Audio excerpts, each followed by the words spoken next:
नमस्कार। Justice for Nirbhaya में आप सबों का स्वागत है। चलिए, जिन सवालों को लेकर हमारी आलोचना हो रही थी या जिन सवालों को लेकर मुझे कटघरे में खड़े किए जा रहे थे, चलिए वो उसका साइंटिफिक रिपोर्ट भी सामने आ गया। मैं बार बार कह रहा था कि इस मामले में का तार पटना से नहीं जहानाबाद से जुड़ा हुआ है। और आज जिन लोगों का डीएनए टेस्ट लिया गया था, खास करके मकान मालिक का बेटा और अग्रवाल का बेटा, सभी का डीएनए रिपोर्ट आ गया। और लड़की के अंडरगारमेंट्स में जो स्पर्म मिला था उससे किसी का भी रिपोर्ट मैच नहीं किया। मतलब जिन जिन लोगों पर चीख चीख कर लोग आरोप लगा रहे थे, वो आरोप जिस एक सांसद भी लगा रहे थे, पप्पू यादव, कि हमें पता है कि किसने बलात्कार किया है। तो अब तो रिपोर्ट आ गई और रिपोर्ट उसी लैब से आई है जिस लैब ने रिपोर्ट ये जारी की थी कि उसमें स्पर्म मिला है। इतना ही नहीं, ये भी बात सामने आया है कि बस एक ही व्यक्ति, जिसका भी स्पर्म है, एक ही व्यक्ति का स्पर्म है। तो गैंग रेप का जो थ्योरी जो है वो भी कहीं न कहीं इस फॉरेंसिक रिपोर्ट के बाद खत्म हो गई। मतलब जिस तरीके की चर्चा शुरुआती दिनों से ही सोशल मीडिया पर बार बार की जा रही थी, वो सारी चर्चाएं अब विराम लगता हुआ दिख रहा है। भले इस मामले की सीबीआई जांच हो, लेकिन जिस तरीके से टारगेट किया गया पूरे मसले पर, खास करके हॉस्टल प्रबंधन को लेकर, हॉस्टल के वार्डन को लेकर, हॉस्टल के मालिक को लेकर, या ये इनके रिश्तेदार और नातेदार को लेकर, वो सारी चीजें सामने आ गई है। ऐसे में ये सवाल उठना लाजमी है कि आखिर वो स्पर्म है तो किसका है, क्योंकि इस स्पर्म को लेकर भी अब पुलिस की एक अलग थ्योरी आ रही है। जो कपड़ा परिवार के द्वारा मुहैया कराया गया और जो अस्पताल ने जो कपड़ा मुहैया कराया गया उसमें 2 कपड़ा कम है।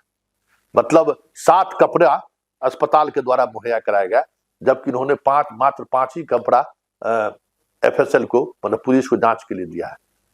उसके बाद कपड़ा ये 6 तारीख को, हम आपको दिखा रहे हैं कि कपड़ा ये 6 तारीख को 9:53 पर इन्होंने लिया है और ये कपड़ा 10 तारीख को उन्होंने दिया है। मतलब 6 तारीख का जो कपड़ा उन्होंने रिसीव की, 4 दिन तक इन्होंने अपने पास कपड़ा रखा है।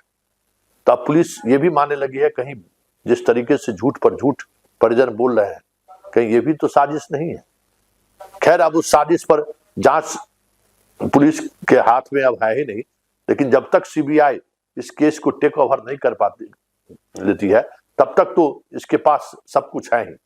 तो अब आने वाले समय में ये सारी बातें डायरी में अंकित होकर सीबीआई को दी जाएगी और ऐसे में परिवार के सदस्यों की मुश्किलें बढ़ जाएं तो कोई बड़ी बात नहीं होगी। जिस तरीके से बड़ी बड़ी बातें परिवार के लोग कर रहे हैं, जिस तरीके के आरोप लगा रहे हैं पुलिस प्रशासन पर बिकने का, कहीं न कहीं ये सारे आरोप इन साइंटिफिक इन्वेस्टिगेशन के सामने कटघरे में खड़े कर दे परिजन को, तो ये भी कोई बड़ी बात नहीं होगी।